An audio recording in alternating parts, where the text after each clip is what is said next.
Hi, this is Ashley, and today I'll be reviewing Enchantments by Kathryn Harrison.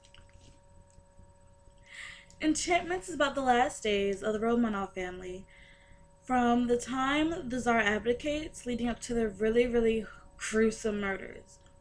That is not a spoiler alert. If it is a spoiler to you, please pick up a history book. Anyway, it's told from the point of view of Matryona Grigorievna Rasputin, I think I got that right, who was the oldest daughter of the infamous Grigory Rasputin, the Mad Monk. Matryona goes to live with the Romanovs after her father's untimely death by getting shot, getting stabbed, being poisoned, being beaten, and then being thrown in the river to finally drown. It took all of that to kill him.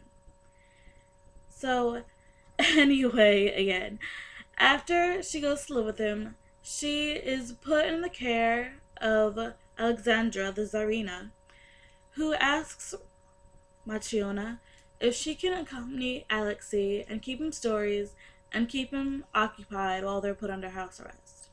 I really love the way the relationship develops between Matryona and Alexei. I think it's really sweet. And I mean, it bordered on the creepy at times because she's like 18, he's like not even 14 yet. But you can really see how being in prison for a really long time with your family and your sisters and only one other person who was not your sister can really form a relationship out of it. And the stories that Masha tells, which is what Alexei calls Matryona, the stories that Masha tells are really good. They are stories about her parents, his parents' courtship, and other things that she kind of like fictionalizes about stuff.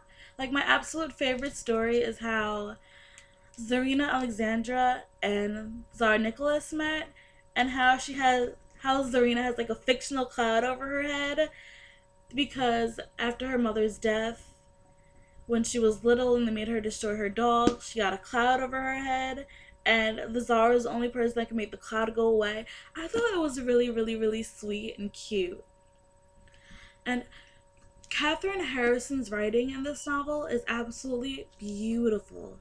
The way that she puts in so much detail about the Romanovs and Russian history and just the setting in general. The palace, I want to go to Russia to go see the Alexander Palace and the Winter Palace because it is absolutely beautiful the way she describes it.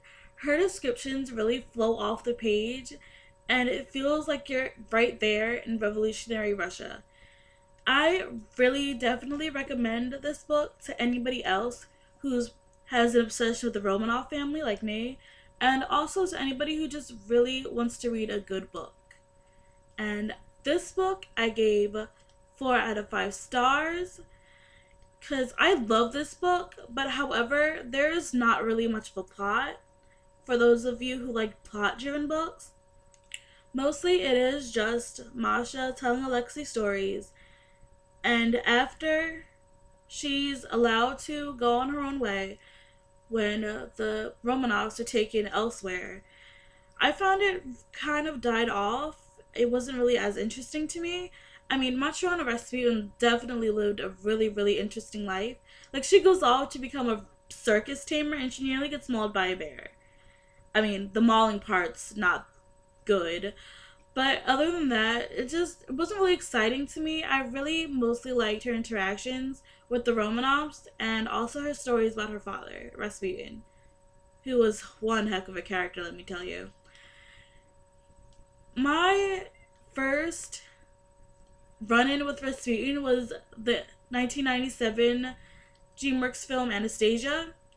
And so, yeah, he wasn't a really good person in that book, but in this book, I think that his character was kind of reformed in a way, and it made me almost kind of like him. I mean, he was really still a weird person, but in this novel, it really does outline how he absolutely helped the Romanov family. So, yeah.